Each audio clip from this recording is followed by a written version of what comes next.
How's it going, guys? So the New York Giants end up hiring um the New York Giants end up hiring Brian Daboll, and man, what a fascinating time it is in New York Giants football. I mean, Daniel Jones, now you have Brian Daboll, and now you have Joe Schoen. The good news about Giants football is finally Giants football will have an aggressive attacking offense, which is what I have been asking for from the passing game. You know, when they hit the red zone area, it's time to take shots. And Pat Shurmur and Jason Garrett never took any kind of shots with the football. So it's going to be great having a team that's going to utilize Kadarius Toney and utilize Kenny Golladay on the field. You know, the thing is with Brian Daboll is he that electric personality that people want to run through a wall for? That remains to be seen. You know, he's kind of like a little bit like Zach Taylor in that he's reserved. He's not like the rah-rah guy like maybe a Dan Campbell, or he doesn't maybe have the presence of a Mike Tomlin, or even like some of these like McVays or Nathaniel Hackett's, or these guys that just come through and light up rooms.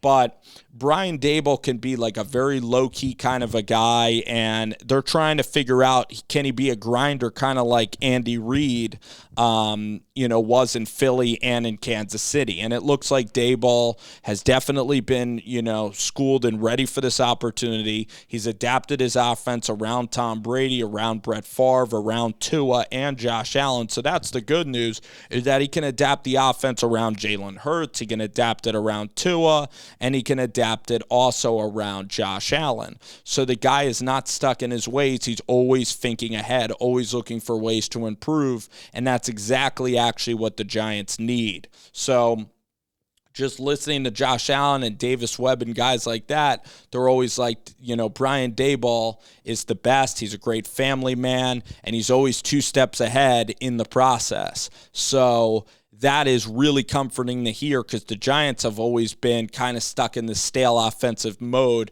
of running the football on first and second down and then trying to throw it on third. But instead, you're going to get play action passes, and hopefully Daniel Jones can play in rhythm. So, you look at Daboll, what are going to be his downfalls?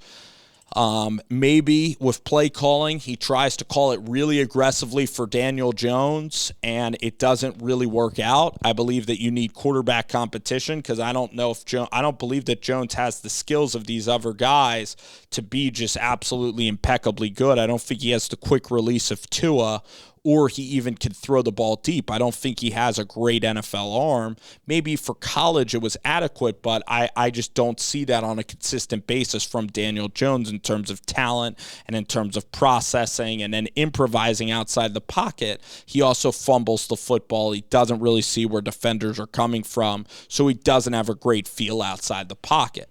I'd like for them to bring in Trubisky, maybe draft a Carson Strong or Malik Willis maybe in the second round, high in the second round, and really get some competition for the quarterback room. Looking at the New York Giants, though, in this process, where else will Daboll fall? He's never been a head coach, and also Daboll has to inspire this defense. That's what Daboll's going to have to do, is he's going to have to inspire the defensive side of the football.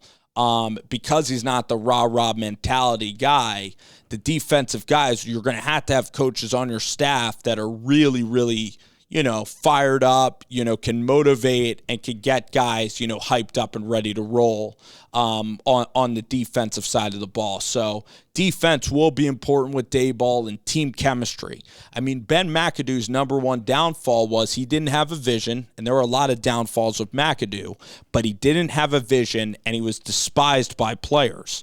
You even heard some rumors that Joe Judge and his staff were not loved by the players. So the key is, again, you want to be a coach that players enjoy playing for, especially, in these times when you don't have a lot of salary cap money, and especially times when you're going over growing pains with a quarterback like Daniel Jones.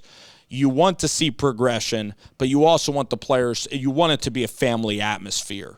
And I'm really excited for Joe Schoen, and I'm excited for Schoen because he wanted to hire Daboll instead of Brian Flores, which was more of an ownership decision. both Flores and Dable have their strengths. I mean, Flores might have been more exciting because the press conferences would be really serious. You know, Flores would, really have you motivated. He's incredibly serious, incredibly intense is the word. And Brian Dable is kind of laid back, a little bit on the quieter side, but in the same kind of vein, now Brian Dable is going to get to call plays, and now it's going to be really fun seeing this offense in action. And on the field, Giants fans can expect, finally the Giants will be able to score points, because I think the Giants defense for the last several years has actually been all right. It's always been an issue of scoring points and being adaptive, and Joe Judge was not adaptive at all. That was his downside, is that he hired Freddie Kitchens because Joe Judge is loyal to a fault. Joe Judge is exactly like a guy in an army. And I love the way that Joe Judge is, because I can relate to him in a lot of ways, in that Joe Judge respects loyalty. So Jerry Shaplinski had a relationship with Patrick Graham, Jeremy Pruitt, everybody on his staff, Rob Sale. You look at, the guy Burns there, Brenton Burns, the running back coach. Joe Judge had a great relationship with everybody. Freddie Kitchens was a guy that Joe Judge, once again, Freddie Kitchens was a guy that Joe Judge pretty much went through the business of being a GA under at Mississippi State 15 years ago, and Freddie Kitchens was in a higher up position as a coordinator at Mississippi State, and Joe Judge was working under Freddie Kitchens. So then when Joe Judge got this job and Freddie was not doing well in Cleveland, he brought Freddie along, and that was very commendable. But at the same time, there were no outside influences on the staff. There were no modernizing of offensive schemes and concepts, and Joe Judge, frankly, had a blind spot in terms of quarterback development, what to look for in a quarterback, what to look for in a passing game. And in an offensive league, he did not hire the people applicable to get the most out of Daniel Jones or to get the most out of the quarterbacks. That's where he failed, was offensively. His speech at the end of the Chicago game, it didn't work with ownership at that time. Like Bill Belichick, it's funny. Nick Saban, he adapted completely to the Lane Kiffin style of offense now, and he's making national championships that way. But you look at Bill Belichick, and Bill Belichick played great defense, and they were always about special teams and always about teaching the same kind of technique, whereas Joe Judge, he didn't really come up with any creative of his own ideas on the offensive side of the ball, and that'll be something, if Joe Judge is going to be a really special coach, he will have to be maybe less sure of offense and maybe be more open-minded towards maybe different schemes, a little West Coast, a little hurry up, a little air raid, and he's going to have to get used to football that he's not familiar with if he's going to be really successful at the highest level. Again, Joe Judge is a great, great coach. He's great at coaching wide receivers, special teams. He is great at organizing. He's very, very detailed. But in a way, he needs to be more loose with going for it on fourth down, and he needs to sometimes let quarterbacks have more room to improvise in an air raid scheme, in a run, in an RPO style scheme, in a West Coast style scheme. And Daniel Jones, again, I believe that Daniel Jones did end up failing Joe Judge, and Joe Judge in return, by having Freddie Kitchens there, and Freddie Kitchens was not successful, all right, when he was with Daniel Jones or when he was with any of the other guys. So Freddie Kitchens, that offensive line group with Rob Sale, they did not do a good job. It got bad there. Even Tyke Tolbert wasn't very good either towards the latter half of his tenure with the Giants. So Joe Schoen, I'm really confident in him.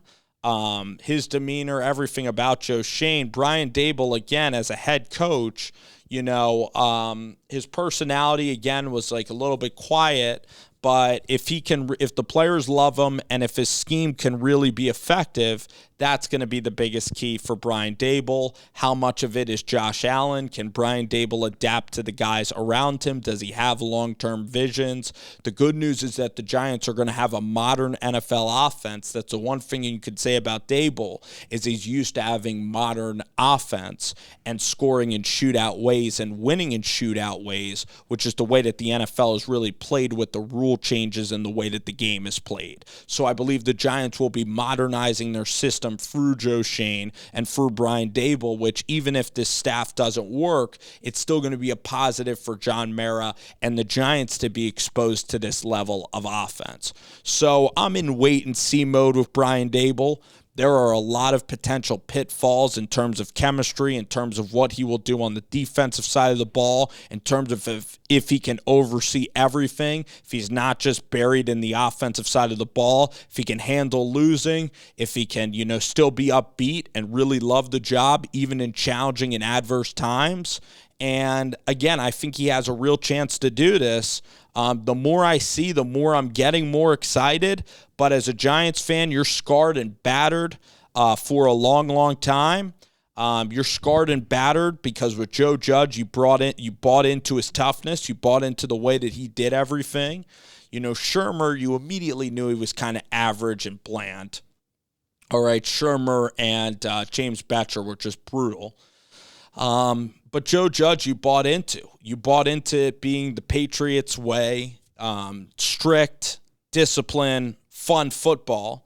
The way they beat Russell Wilson in year one was really exhilarating and exciting. You thought that when they'd get everybody back and that, the players could start to meet in person during the second year and you get some fans watching your games after, the COVID season, that Joe Judge would again and this team would take a leap. And it did not happen because of horrible offense. So Brian Daboll could be exactly the guy to get the offense right. But once again, we're going to have to watch every hire. We're going to have to break everything down through this process.